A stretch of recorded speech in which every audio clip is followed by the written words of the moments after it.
আসসালামু আলাইকুম। এখনকার আন্তর্জাতিক সংবাদে আপনাদের সবাইকে স্বাগত জানাচ্ছি। চলুন প্রথমে চলে যাচ্ছি সংবাদ শিরোনামে।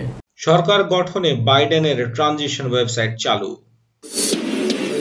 ভারতীয়দের ঢুকতে দেওয়া হবে না চীনে, জানিয়ে দিল বেইজিং। পপুলার ভোটে বড় মার্জিনে এগিয়ে রয়েছেন জো বাইডেন। যুক্তরাষ্ট্র নির্বাচনে অ্যারিজোনায় ট্রাম্প সমর্থকদের সশস্ত্র হামলা। পরাজয়ের শঙ্কায় নিজ দলের নেতাদের ফোন করে গালাগালি করেছেন ট্রাম্প। এবার ইউরোপের সীমান্তে কড়াকড়ি আরোপের কথা বললেন ইমানুয়েল ম্যাক্রন। ভারতে কমলা হ্যারিসের পূর্বপুরুষের বাড়িতে উৎসবের আমেজ। এবং সবশেষে জানিয়ে দেব মার্কিন নির্বাচনে রেকর্ড সংখ্যক মুসলিম প্রার্থীর বিজয়। এই ছিল শিরোনাম, এবারে চলে যাচ্ছে বিস্তারিত সংবাদে। গত ৩ নভেম্বর যুক্তরাষ্ট্রের প্রেসিডেন্ট নির্বাচনে ডেমোক্র্যাট প্রার্থী জো বাইডেন দৃশ্যত ক্ষমতায় আসার পথে রয়েছেন। বেসরকারি তথ্য অনুযায়ী তিনি ইলেকটোরাল কলেজে ২৬৪টি ভোট পেয়েছেন। ক্ষমতার স্বাদ পেতে আর মাত্র ৬টি আসন দরকার তার, যদিও চূড়ান্ত ফল পেতে আরও সময় লাগতে পারে। ইতিমধ্যে সরকার গঠনের প্রস্তুতি হিসেবে একটি ট্রানজিশন ওয়েবসাইট চালু করেছেন তিনি। এক প্রেসিডেন্টের কাছ থেকে অন্য প্রেসিডেন্টের কাছে শান্তিপূর্ণভাবে ক্ষমতা হস্তান্তরের জন্য প্রেসিডেন্সিয়াল ট্রানজিশন গঠন করা হয়। এ লক্ষ্যেই ট্রানজিশন ওয়েবসাইট চালু করেছে বাইডেন শিবির। নিয়ম অনুযায়ী সামগ্রিক বিষয়ের ওয়াশিংটনের ট্রানজিশন টিমের অফিস থেকে হোয়াইট হাউসের কর্মকর্তাদের সঙ্গে সমন্বয় করা হবে, আর এই প্রক্রিয়ার যাবতীয় আপডেট থাকবে ট্রানজিশন ওয়েবসাইটে। ডোনাল্ড ট্রাম্প অবশ্য এখনো পর্যন্ত পরাজয় মেনে নেননি, বরং নিজেকে বিজয়ী দাবি করেছেন তিনি। ভোট গণনা থামাতে আদালতে একাধিক মামলাও ঠুকে দিয়েছে ট্রাম্প শিবির। তবে এর মধ্যে ক্ষমতা গ্রহণের প্রস্তুতি শুরু করেছে বাইডেন শিবির। ট্রানজিশন ওয়েবসাইটে বলা হয়েছে, দেশে যে ভয়াবহ সংকট দেখা দিয়েছে, মহামারী থেকে শুরু করে অর্থনৈতিক মন্দা, জলবায়ু পরিবর্তন, বর্ণবাদী কর্মকাণ্ডের মতো বিষয়গুলো মোকাবিলায় বাইডেন হ্যারিস প্রশাসন প্রথম দিন থেকেই কাজ চালিয়ে যাবেন। স্থানীয় সময় বুধবার ডেলাওয়ারের উইলমিংটনে দেয়া এক ভাষণে ক্ষমতায় আসার বিষয়ে নিজের আশাবাদের কথা জানান বাইডেন। জো বাইডেন বলেন, তিনি নিজেকে জয়ী ঘোষণা করতে আসেননি, তবে তার জয় এখন স্পষ্ট। রানিং মেট কমলা হ্যারিসকে সঙ্গে নিয়ে দেয়া ভাষণে বাইডেন আবারও ঐক্যবদ্ধ জাতি গড়ার অঙ্গীকার দিয়েছেন। বলেন, লাল নীল বিভেদ তিনি মুছে দিতে চান। বাকি ভোট গণনার আগে নিজের জয় দাবি না করে ডেমোক্র্যাট প্রার্থী বাইডেন বলেন, রাতভর গণনার পর এখন এটা স্পষ্ট, আমি এখানে ঘোষণা দেব না যে আমরা জিতে গেছি, কিন্তু বলতে চাই গণনা শেষ হলে আমাদের বিশ্বাস আমরাই জিতব। বাইডেন বলেন, নির্বাচনের ফলাফল চূড়ান্ত হয়ে যাওয়ার পর প্রচারকালের কঠোরতাকে পেছনে ফেলে পরস্পরকে আবার দেখার, শোনার এবং পারস্পরিক শ্রদ্ধা প্রদর্শন এবং যত সম্ভব কাছে আসার সময় আসবে। দেশকে ঐক্যবদ্ধ করার প্রশ্নে বাইডেন বলেন, আমেরিকানদের পরস্পরকে শত্রু ভাবা বন্ধ করতে হবে। একজন আমেরিকান প্রেসিডেন্টের মতো দেশ শাসন করবেন বলে প্রতিশ্রুতি দেন তিনি। ডেমোক্র্যাট জো বাইডেন বলেন, জেতার পর কোনো লাল রাজ্য নীল রাজ্য থাকবে না, শুধু ইউনাইটেড স্টেটস অফ আমেরিকা থাকবে। আমাকে যারা ভোট দেয়নি কিংবা ভোট দিয়েছে সবার জন্যই জোরালোভাবে কাজ করব আমি। নির্বাচনের ফলের দিকে ইঙ্গিত করে বাইডেন বলেন, প্রতিটি ভোট অবশ্যই গণনা করতে হবে। তিনি বলেন, আমরা জনগণ নীরব থাকব না। নিজের সম্ভাব্য জয়কে আমেরিকার জনগণের বিজয় হিসেবে আখ্যায়িত করেছেন জো বাইডেন। আপাতত ভারত থেকে কাউকে ঢুকতে দেবে না চীন, এমনই সিদ্ধান্ত নিয়েছে বেইজিং।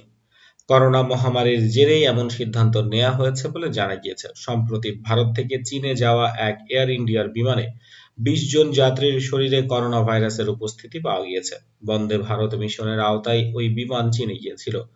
গত সপ্তাহে এই ঘটনার সামনে আসার পরপরই নড়েচড়ে বসছে বেইজিং।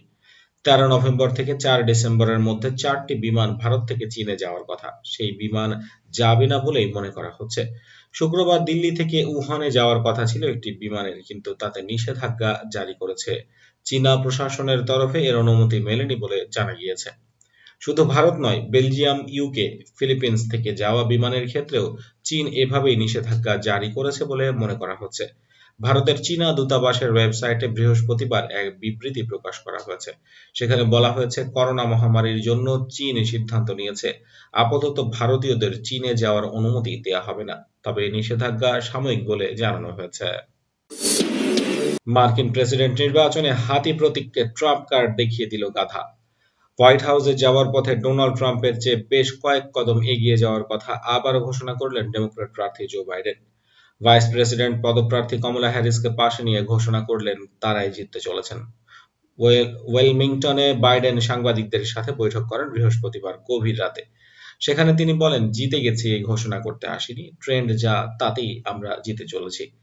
বাইডেন বলেন, গণনা শেষে আমরাই জিতব। 9টি অঙ্গরাজ্যে এখনো ভোট গণনা চলছে। সেগুলো হলো পেনসিলভেনিয়া, যেখানে ইলেকটোরাল ভোট আছে 20টি, জর্জিয়া যেখানে আছে 16টি, মিশিগানে রয়েছে 16টি, নর্থ ক্যারোলাইনায় 15টি, উইসকনসিনে 10টি, অ্যারিজোনায় 11টি, নেভাদায় 6টি, মেইনে 4টি এবং আলাস্কায় 3টি। যদিও পেনসিলভেনিয়া ও মিশিগানের ইলেকটোরাল ভোট গণনা শেষ। পেনসিলভেনিয়া জেতার পর যতটা ব্যবধান কমিয়েছিলেন ট্রাম্প, মিশিগান জিতে হোয়াইট হাউসের দৌড়ে আবারও এগিয়ে গিয়েছেন বাইডেন। ইলেকটোরাল ভোটে বাইডেন পেয়েছেন 264টি ভোট, ট্রাম্প থমকে আছেন 214টিতে। Magic figure 270। মোট 538 ইলেকটোরাল কলেজ ভোটের মধ্যে জিততে গেলে পেতে হবে 270টি ভোট।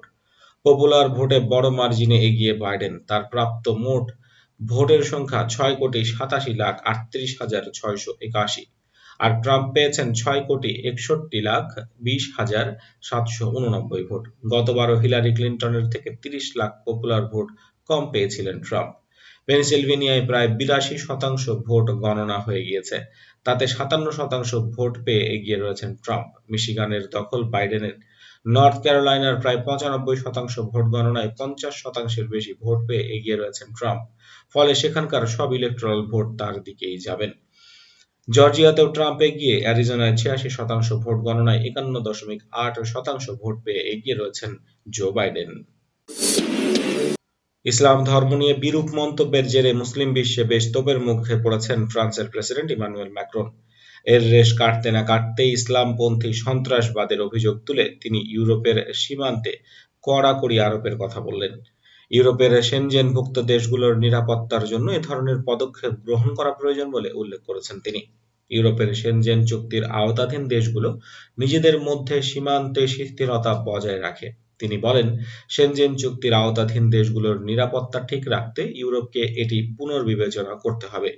এর পাশাপাশি তিনি সেনজেন অঞ্চলের সঙ্গে বাইরের সীমান্তকে আরও দৃঢ় করার প্রতি গুরুত্ব আরোপ করার কথা উল্লেখ করেন। সম্প্রতি ফ্রান্সের গির্জায় হামলা এবং অস্ট্রিয়ার রাজধানী ভিয়েনায় সন্ত্রাসী হামলায় ইসলামপন্থীদের অভিযুক্ত করার পরিপ্রেক্ষিতে তিনি সীমান্তে কড়াকড়ি আরোপের এমন কথা বললেন। ইউরোপের সীমান্তগুলোয় গোপন অভিবাসন ঠেকানো প্রয়োজন বলে মনে করেন তিনি। তিনি অভিযোগ করেন, এই প্রক্রিয়ায় প্রবেশ করা অভিবাসীদের সঙ্গে সন্ত্রাসী গোষ্ঠীর যোগাযোগ থাকে। এর পাশাপাশি তিনি এ অঞ্চলের জন্য একটি একক এবং অভিন্ন সীমান্তরক্ষী বাহিনী তৈরির প্রয়োজন রয়েছে বলেও জানান। এছাড়া আগামী ডিসেম্বরে ইউরোপীয় ইউনিয়নের শীর্ষ সম্মেলনে এ বিষয়ক একটি প্রস্তাবও পেশ করবেন বলে জানিয়েছেন তিনি। মার্কিন যুক্তরাষ্ট্রের নির্বাচনের ইতিহাসে সবচেয়ে বড় কারচুপি এবারের নির্বাচনে হয়েছে বলে অভিযোগ করেছেন দেশটির বর্তমান প্রেসিডেন্ট ডোনাল্ড ট্রাম্প। শুধু অভিযোগই নয়, আদালতের দ্বারস্থ হয়েছেন তিনি। এদিকে দেশটির অ্যারিজোনা অঙ্গরাজ্যের মেরিকোপা কাউন্টির একটি ভোট গণনা কেন্দ্রে ট্রাম্প সমর্থকদের সশস্ত্র হামলার ঘটনা ঘটেছে। কেন্দ্রের বাইরে রিপাবলিকান সমর্থক বিক্ষোভকারীরা অবস্থান নেয়ার পর ভোট গণনা বন্ধ করবে নাকি করবে না এমন দ্বিধায় পড়েছে কর্তৃপক্ষ। ট্রাম্পের পক্ষে পড়া ভোট গণনা করা হবে না। সামাজিক যোগাযোগ মাধ্যমে এমন দাবি ছড়িয়ে পড়ার পর ট্রাম্পের সমর্থকেরা ভোট গণনা কেন্দ্রের বাইরে অবস্থান নেয়। অনেক বিক্ষোভকারী ভোট কেন্দ্রে ঢুকে পড়ার পর তাদের আবার বাইরে বের করে আনা হয়। কর্তৃপক্ষ স্থানীয় পুলিশ প্রশাসনকে ডাকলেও গণনাকারীরা তাদের গণনা বন্ধ করেননি। অ্যারিজোনার ফল কি হবে তা এখনো ধারণা করা যাচ্ছে না। বৃহস্পতিবার বেলা 12টা পর্যন্ত মেরিকোপা কাউন্টির 82% ভোট গণনা শেষ হয়েছে, যেখানে জো বাইডেন এগিয়ে রয়েছেন। এখনো 4 লাখ ভোট গণনা বাকি রয়েছে বলে জানিয়েছে কর্তৃপক্ষ। ফিনিক্স শহরটির এই কাউন্টির অংশ। ঐতিহ্যগতভাবে এটি রিপাবলিকানদের রাজ্য হলেও সম্প্রতি এটি দোদুল্যমান রাজ্যে পরিণত হয়েছে। বৃহস্পতিবার পর্যন্ত 264 ইলেকটোরাল কলেজ ভোট নিয়ে হোয়াইট হাউসের দ্বারপ্রান্তে আছেন ডেমোক্র্যাট প্রার্থী জো বাইডেন। জয়ের জন্য চাই আর মাত্র 6 ভোট। সর্বশেষ উইসকনসিন এবং মিশিগানে শুরুতে পিছিয়ে থেকেও চমক সৃষ্টি করে শেষ পর্যন্ত 2টি রাজ্য থেকে 16 ইলেকটোরাল ভোট নিজের সংগ্রহে এনেছেন বাইডেন। অবশ্য আশা আছে দেশটির বর্তমান প্রেসিডেন্ট এবং রিপাবলিকান প্রার্থী ডোনাল্ড ট্রাম্পেরও। সেক্ষেত্রে ফলাফল প্রকাশে বাকি থাকা 5টি অঙ্গরাজ্যের সবগুলোতেই জিততে হবে তাকে। এ পর্যন্ত ট্রাম্প পেয়েছেন 214টি ইলেকটোরাল ভোট। বিজয় উৎসবের ঘোষণা দিলেও বাস্তবে জয়ের দেখা পাওয়ার সম্ভাবনা ম্লান হয়ে আসছে মার্কিন প্রেসিডেন্টের। বিভিন্ন সূত্র বলছে দলের জ্যেষ্ঠ সদস্যদের ফোন করে গালিগালাজও করেছেন তিনি তার ব্যর্থতার জন্য। বিশেষ করে যেসব রাজ্যে রিপাবলিকানরা ক্ষমতায় থাকার পরেও ডেমোক্রেটরা ভোট ব্যবধান কমাচ্ছে তাদের নেতাদের তিরস্কার করছেন ট্রাম্প। ভোট গণনার দিন রিপাবলিকান গভর্নরদের ফোন করে ক্ষোভ দেখান ডোনাল্ড ট্রাম্প। তাদের উপর বিরক্তি এবং সন্দেহ প্রকাশ করেছেন তিনি। এমনকি আগে থেকে ঠিক করে রাখা আইনি কৌশলের উপরও তিনি আস্থা হারাচ্ছেন।